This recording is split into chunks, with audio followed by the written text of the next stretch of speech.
Ladies and gentlemen, the following podcast is set for one episode. Your host from Columbus, Ohio, is Michael Kirk.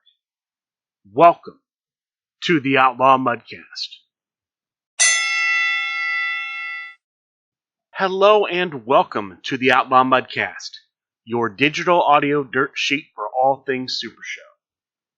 Top story this week, Grand Gathering 6 schedule.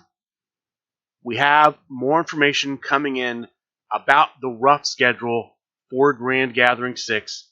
Let me go through that with you, starting Thursday with the Press 1P Invitational. Assuming that we will have access to the play space Thursday night, there will be a Press 1P Invitational. It will be an Underworld Division event. World Division competitors will be booked. All other singles competitors will be legal, subject to 2020 vision. It will likely be a bullet round tournament, the number of rounds depending on the number of players. And then there will be a top cut.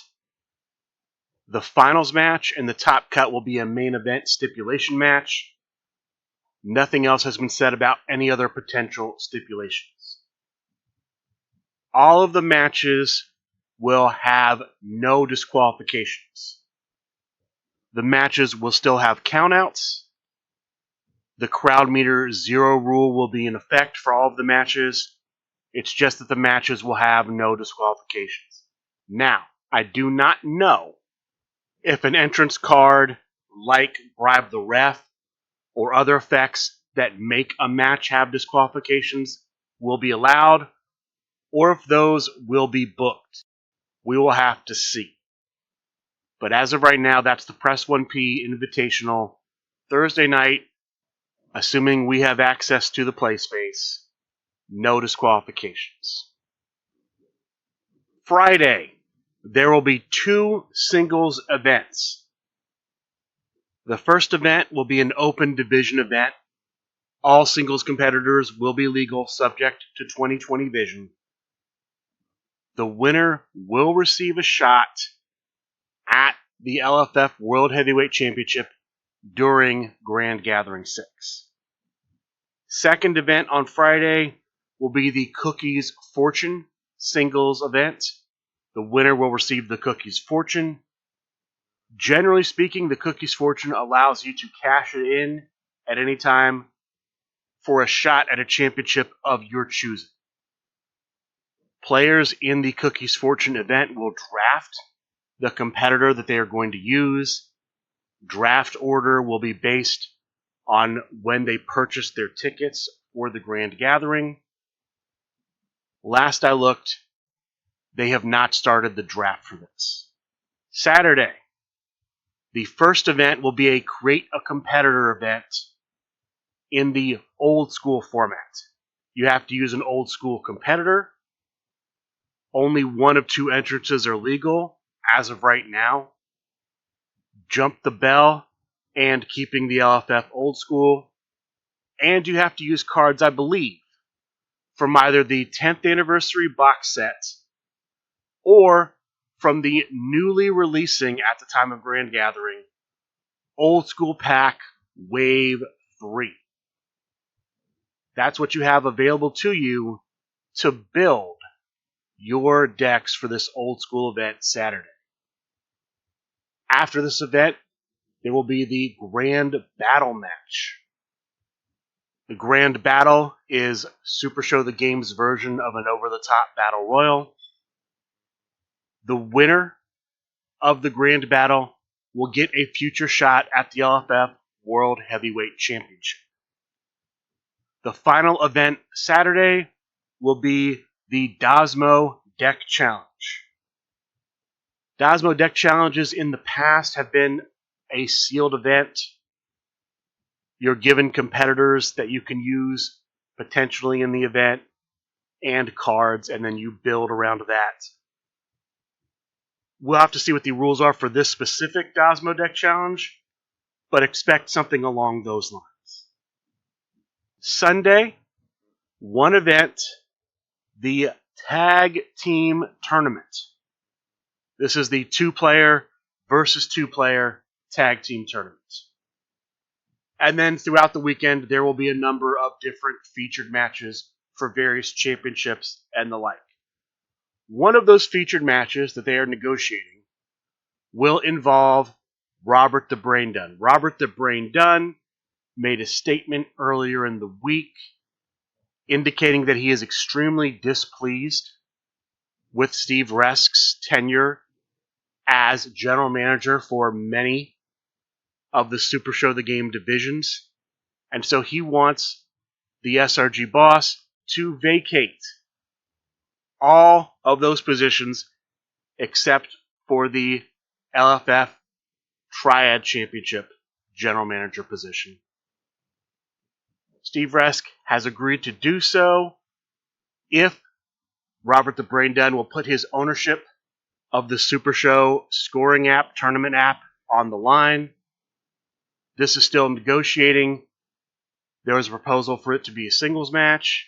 There was a counter proposal to be a tag team match. We'll have to see what shakes out. But that is what we know right now for Grand Gathering 6.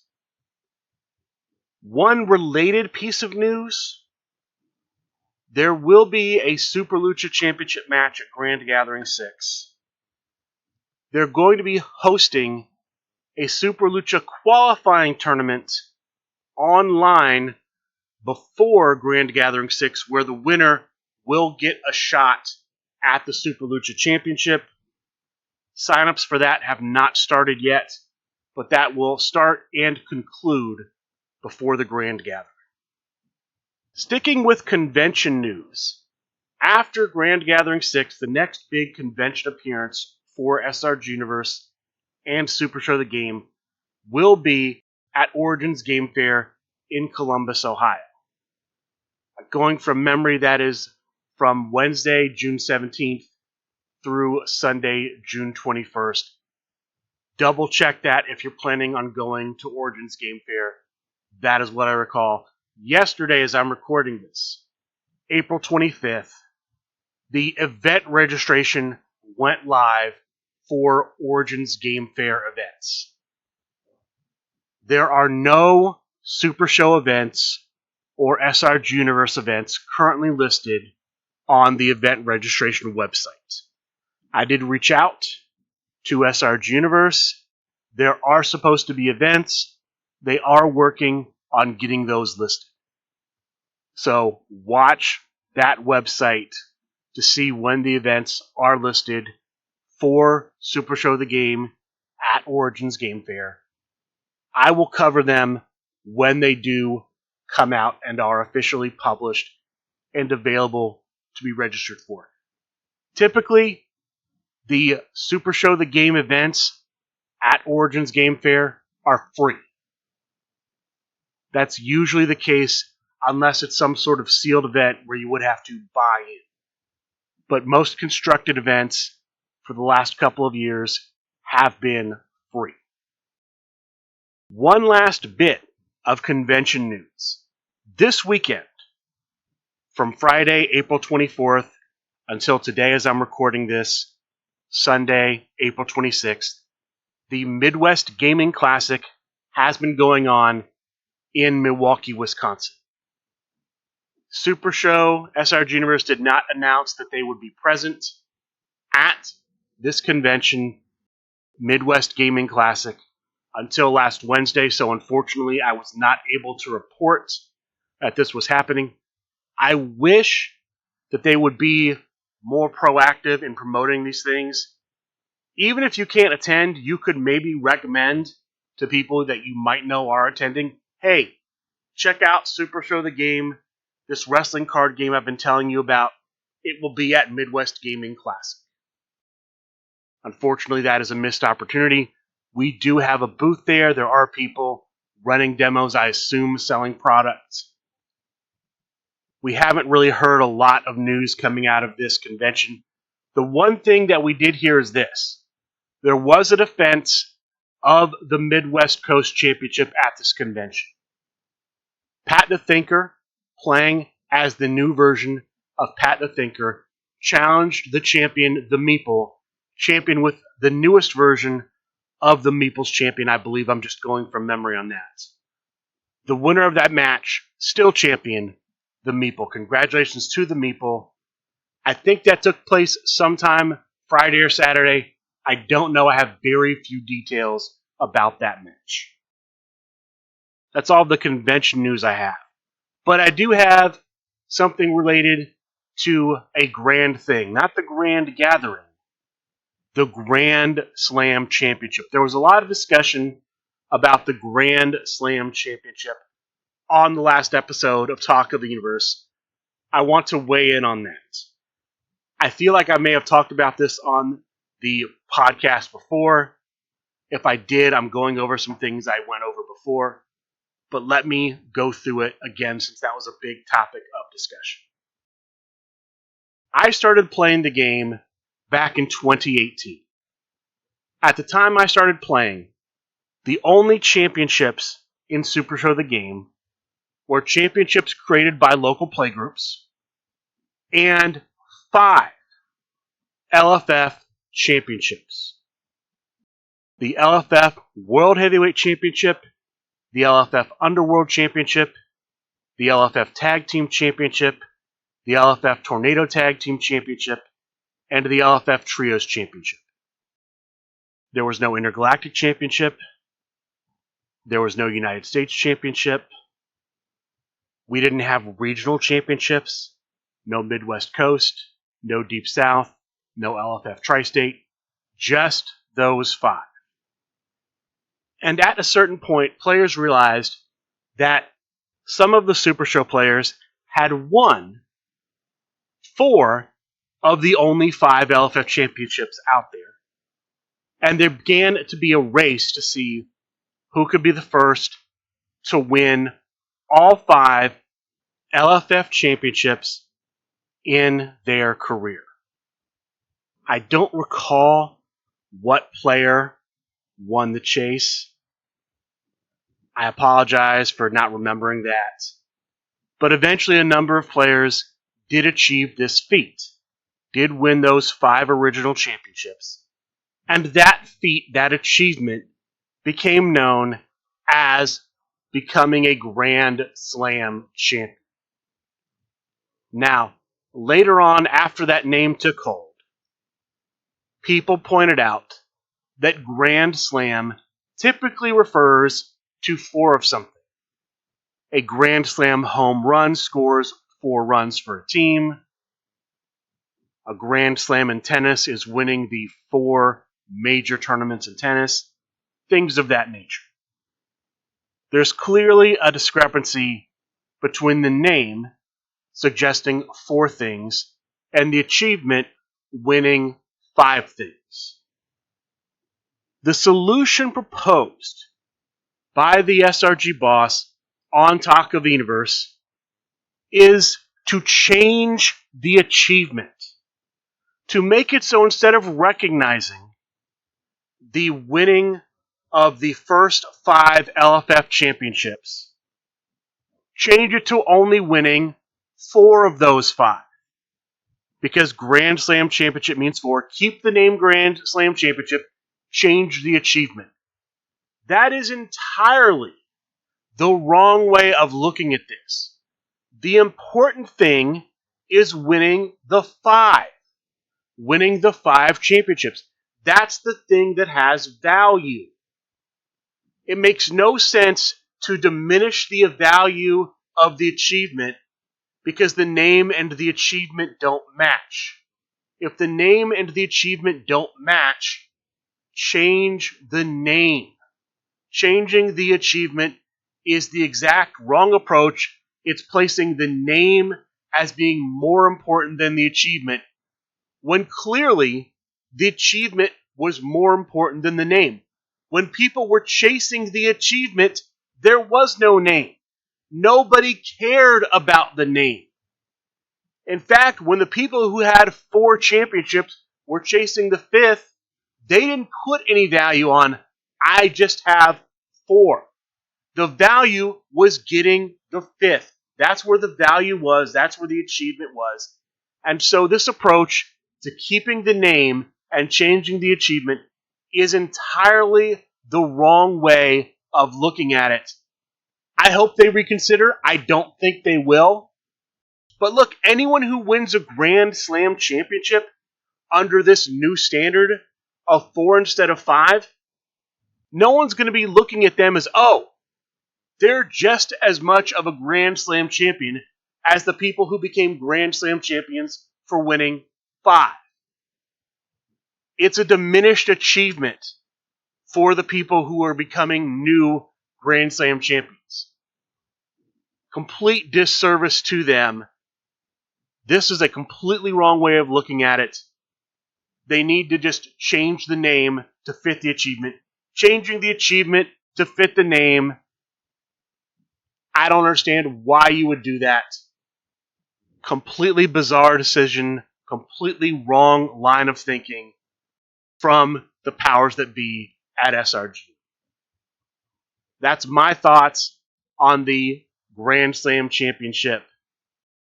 Making it 4 instead of 5 is wrong. If you don't like the name, change the name. Don't change the achievement.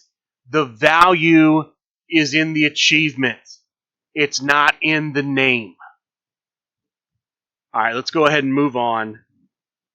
I have a couple little odds and ends of news before I get into the online tournaments and featured matches from this past week. First, something I should have mentioned it during the Grand Gathering discussion. One of the featured matches that will happen at Grand Gathering is a defense of the LFF Hardcore Championship. The Living Weapon, Eddie Fury, and your LFF World Heavyweight Champion, Zach Ashley, will square off. The winner will walk away, the LFF Hardcore Champion. Matt Hass, the hidden threat, because of his performance as the former LFF World Heavyweight Champion, will face the winner of that match for the championship, I believe, at Grand Gathering 6. Sorry, I missed that earlier. There's another championship match taking place, the next LFF Global Championship match. John Hodges, playing as Danhausen, will take on the champion, the Collector Sean Loeb, champion with Swoggle. I want to say that's happening at the Grand Gathering too. I'm not 100% on that. Watch for that sometime between now and then. I'll try to get that clarified. I think it's happening at the Grand Gathering.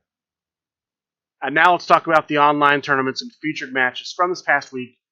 I'll start Monday with Monday Night Fights. Open Division Tournament.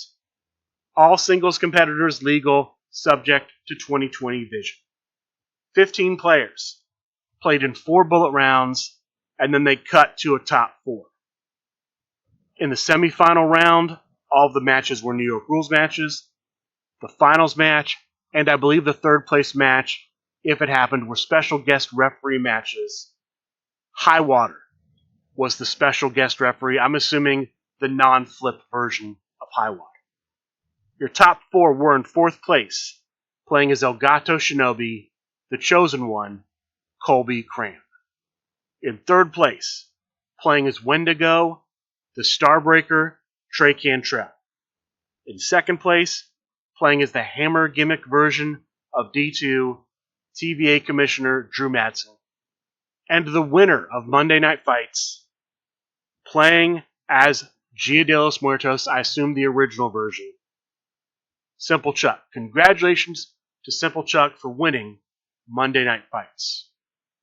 There were also 2 featured matches that took place live at Rip and Ship Arena in New York. The first was the finals of the LFF World Heavyweight Championship #1 contender match. This determines who the current champion Zach Ashley will face in the featured championship match at Grand Gathering 6. We had John Polverino playing as the old school version of Cyclone versus Big Match Pete playing as Johnny T in a main event stipulation match. 1 fall to a finish. About an 80-minute match. It goes all the way to crowd meter 4.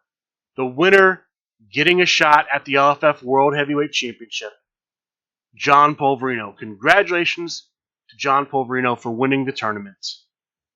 The other featured match at Rip and Ship Arena was a defense by John Polverino of the Super Lucha Championship.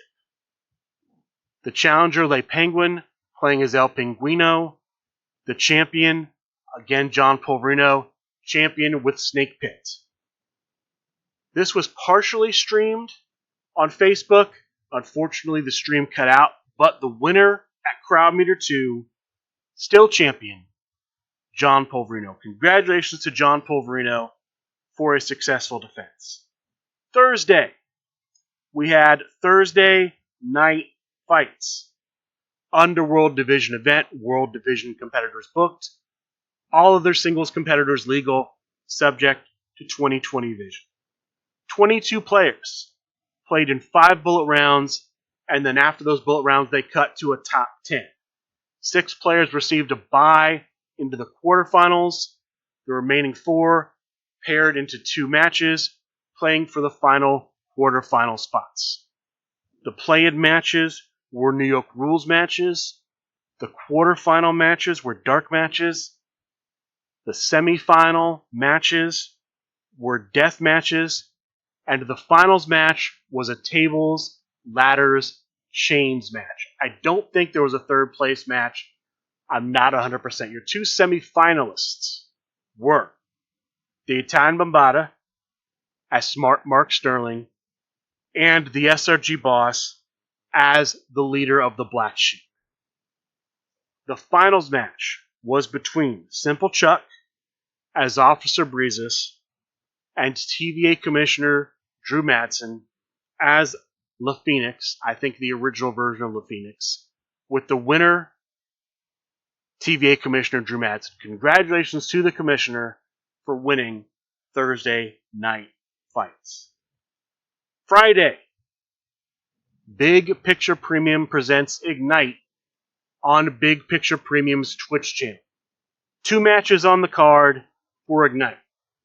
The first match, the chosen one, Colby Cram, as Born Better CWC, versus Mr. Pollywood as the Mortician. The match goes to Crowd Meter 1. The winner, Mr. Pollywood. Congratulations to Mr. Pollywood for the win. The main event of the night, Young Allergy playing as Isaac versus Young Boy Brock playing as Indy Hartwell. The match goes to Crowd Meter 2. The match features a lot of spicy language from the winner, Young Boy Brock. Congratulations to Young Boy Brock for winning this match.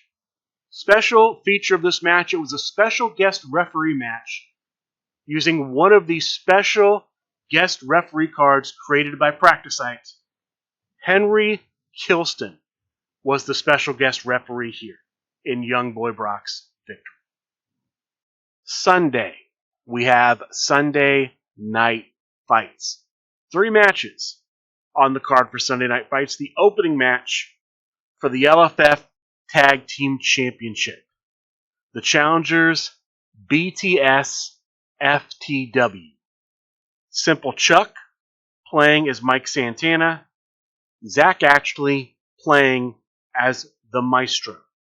The champions, the Crime Wave tag team of Brian, wait for it, Schmidt, playing as Deathmatch King Matt Cardona, and the Centipede playing as the Drax version of Bautista. The match ends up going to Crowd Meter 2. The winners, still champions, Brian, wait for it, Schmidt, and the Centipede. Congratulations to the champions for a successful defense. The second match of the night for the LFF Old School Championship. The challenger, Lukewarm Stephen Houston, as played by the antagonist. The champion, High Roller, played by Mr. Pollywood. Very early on in this match, the challenger had all the momentum. The champion, though, able to stay alive. And after Crowd Meter 2, the momentum shifts in the champion's favor, and he is able to successfully defend. Congratulations to the High Roller for successfully defending the LFF Old School Championship. Great effort from lukewarm Stephen Houston, just not enough in the end. The final match of the night was for the LFF Tri-State Tag Team Championship. All LFF Tri-State Championship matches, singles or tag, are New York rules. They start at Crowd Meter 1. They have no disqualifications. In addition, this was also a Ring of Fire match. So a New York rules Ring of Fire match between the challengers, TLDR. The Influencer, playing as the Wrestling Revolver version of Sami Callihan, and Papa Nquaquam, I hope I'm pronouncing that correctly, playing as the newly released version of himself, part of the Halloween releases. The champions, Boom Pool. Brian, wait for it, Schmidt, playing as Mike Santana, and the Italian Bombata, playing as Slime Girl. This match ends up going to Crowd Meter 2. The winners, still champions, Boom Pool. Congratulations to Boom Pool for a successful defense. All successful defenses on Sunday night fights. As far as what is coming up for next week, we should have Monday night fights on Monday. We should have Dojo Tuesday night, twitch.tv/SRGuniverse. Should have Talk of the Universe Wednesday night. Should have Expanding the Universe Thursday midday. Both of those on the SRG Universe Twitch and YouTube channels. Thursday night will be a Boss Roddy Beatdown tournament. Signing up for the tournament will get you a copy of a payoff pack with foil cards. That's the sign-up prize. Prizing will include grand packs for the winning group. It'll be group stages and then a top cut. The new May prize cards will debut at this Boss Roddy Beatdown. The winner will get a custom playmat for winning the Boss Roddy Beatdown this Thursday. Speaking of prize cards, the April prize cards, from what I understand, now available for purchase on SuperShowTheGame.com under the new items section. There should be some shows from Big Picture Premium this week. I think Beatdown will be this Tuesday. I think Stacked Card will be this Wednesday. I am not 100% on those. Watch Big Picture Premium to see what programs are released on their Twitch channel this week. One last thing. While there are no updates about the 2025 Creative Competitor Competition, I'm still asking people to support JAC and the Spice Lord in their tag team match when it happens. Please tag with me. I'll be representing JAC, and Brian Ogazelic, who will be representing the Spice Lord when the match goes live. No idea when that's going to happen. No information about matches has been given. With that being said, that is going to do it for this week's episode of the Outlaw Mudcast. I would like to thank all of you for listening, and a good day.